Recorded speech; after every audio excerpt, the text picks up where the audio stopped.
Hello everybody, this is Snyrus, and I'm back again with my Yasuke Simulator no damage walkthrough. And this is chapter 8. And it's a pretty straightforward chapter. There's just a few enemies to kill on the way up. Footage is going to look a little bouncy due to the terrain we're fighting on. But then when we get up there, we're going to have to fight 3 Takeda generals at the same time. And in order to take no damage, there are 2 different ways we could approach it. We could do what I do, and that's just to come back this way. And what you can do is you can get to the left of where I am right now, and you can get them caught on the edge of the mountain as they're trying to come down the stairs, and you can just take shots at their face and they'll die quite easily if you just take out the pistol and aim for the head and keep on hitting it. But of course the others will be dragged behind a little bit, so you got to lure them out as well.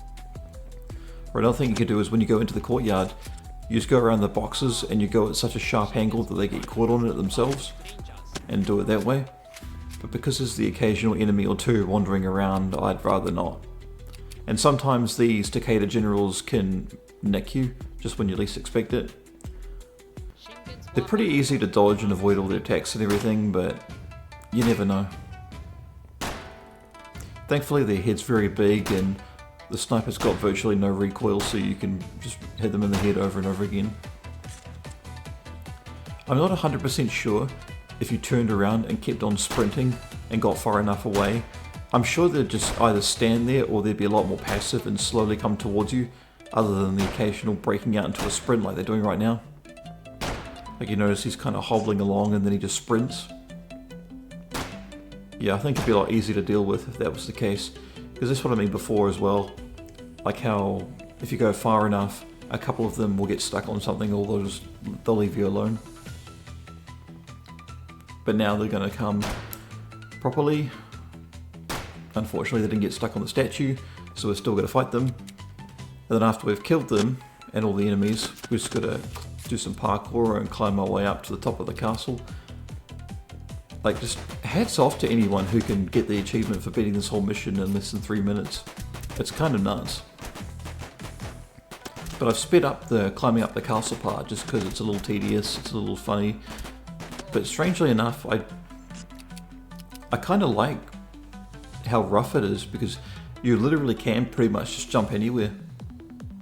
Whereas a lot of games these days, especially modern games, everything's all laid out for you, you know, handhelds are marked and everything, and well, that's kind of the case here, and you'll see in a moment when there's all these different floorboards laid out, presumably to either guide people or give people a little bit more leverage, just so that they don't get stuck or they don't fall off or whatever. But yeah, well,